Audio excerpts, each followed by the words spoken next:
بسم اللہ الرحمن الرحیم۔ السلام علیکم ورحمۃ اللہ وبرکاتہ۔ معزز سامعین و ناظرین، حضور نبی کریم صلی اللہ علیہ وسلم کے وصال کے چند دن بعد ایک اعرابی مسجد نبوی میں آیا۔ اس اعرابی نے اپنے چہرے کو ڈھانپ رکھا تھا۔ اس نے حضور نبی کریم صلی اللہ علیہ وسلم کے وصال پر افسوس کا اظہار کیا اور دریافت کیا کہ حضور نبی کریم صلی اللہ علیہ وسلم کے وصی کون ہیں۔ حضرت ابوبکر صدیق رضی اللہ تعالی عنہ نے حضرت علی المرتضیٰ رضی اللہ تعالی عنہ کی جانب اشارہ کیا کہ یہ رسول اللہ صلی اللہ علیہ وسلم کے وصی ہیں۔ اس اعرابی نے آپ رضی اللہ تعالی عنہ کو سلام کیا۔ آپ رضی اللہ تعالی عنہ نے اسے سلام کا جواب دیا اور اس اعرابی کو اس کے نام سے پکارا۔ اس اعرابی نے تعجب سے کہا کہ آپ میرا نام کیسے جانتے ہیں جبکہ یہ میری اور آپ کی پہلی ملاقات ہے؟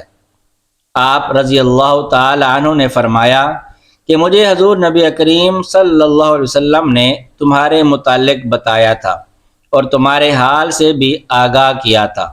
حضرت علی المرتضیٰ رضی اللہ تعالی عنہ نے فرمایا کہ تمہارا نام مضر ہے اور تم نے اپنے قبیلے کو حضور نبی کریم صلی اللہ علیہ وسلم کی بعثت کی خبر دی تھی اور کہا تھا کہ تہامہ میں ایک شخص کھڑا ہوگا جس کے رخسار چاند سے زیادہ روشن اور جس کی گفتگو میں شہد سے زیادہ مٹھاس ہوگی۔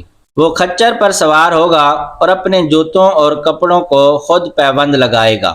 وہ زنا، سود، شراب خوری اور ناحق خون بہانے کو حرام قرار دے گا اور وہ آخری نبی ہوگا۔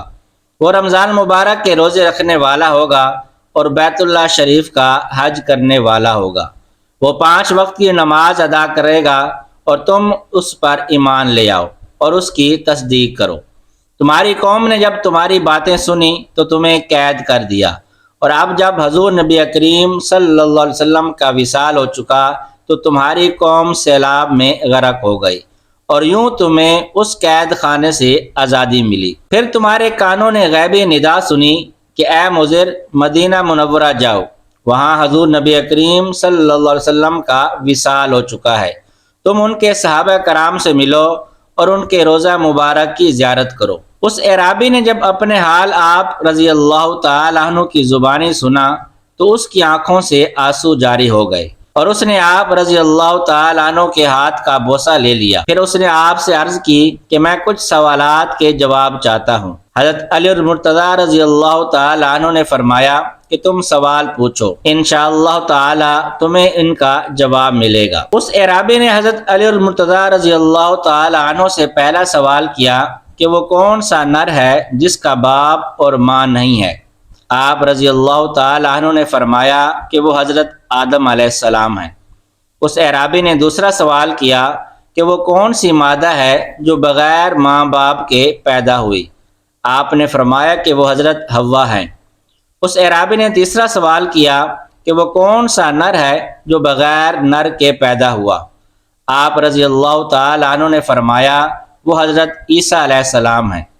اس اعرابی نے چوتھا سوال کیا کہ وہ کون سی قبر ہے جس نے قبر والے کو سیر کرائی؟ آپ رضی اللہ تعالی عنہ نے فرمایا کہ وہ قبر مچھلی ہے جو حضرت یونس علیہ السلام کو اپنے پیٹ میں لے کر 3 دن تک پھرتی رہی۔ اس اعرابی نے پانچواں سوال کیا کہ وہ کون سا جسم ہے جس نے ایک مرتبہ کھایا پھر کبھی نہیں کھایا؟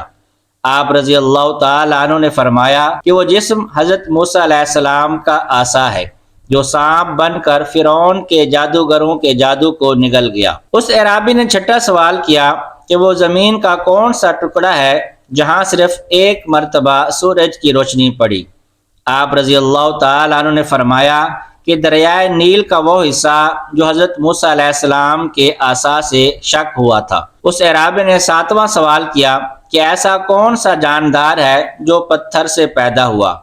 آپ رضی اللہ تعالی عنہ نے فرمایا کہ وہ حضرت صالح علیہ السلام کی اونٹنی ہے جو پتھر سے پیدا ہوئی۔ اس اعرابی نے 8واں سوال کیا کہ وہ کون سی عورت ہے جس نے 3 سات میں بچے کو جنم دیا؟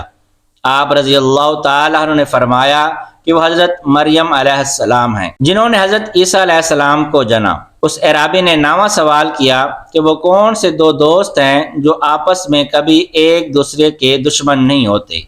آپ رضی اللہ تعالیٰ عنہ نے فرمایا کہ وہ جسم اور جان ہیں جو کبھی ایک دوسرے کے دشمن نہیں ہوتے۔ اس اعرابی نے 10واں سوال کیا کہ وہ کون سے دو دشمن ہیں جو آپس میں کبھی ایک دوسرے کے دوست نہیں ہوتے؟ آپ رضی اللہ تعالیٰ عنہ نے فرمایا کہ وہ موت اور زندگی ہیں جو کبھی ایک دوسرے کے دوست نہیں ہوتے۔ اس اعرابی نے 11واں سوال کیا کہ شے اور لا شے کیا ہے؟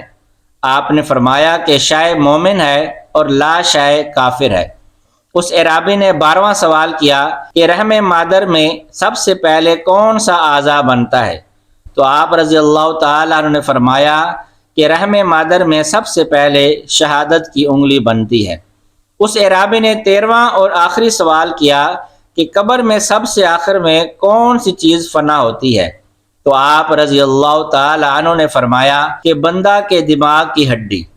اس اعرابی نے جب آپ کے جوابات سنے تو بے اختیار آپ رضی اللہ تعالیٰ عنہ کا ماتھا چوم لیا۔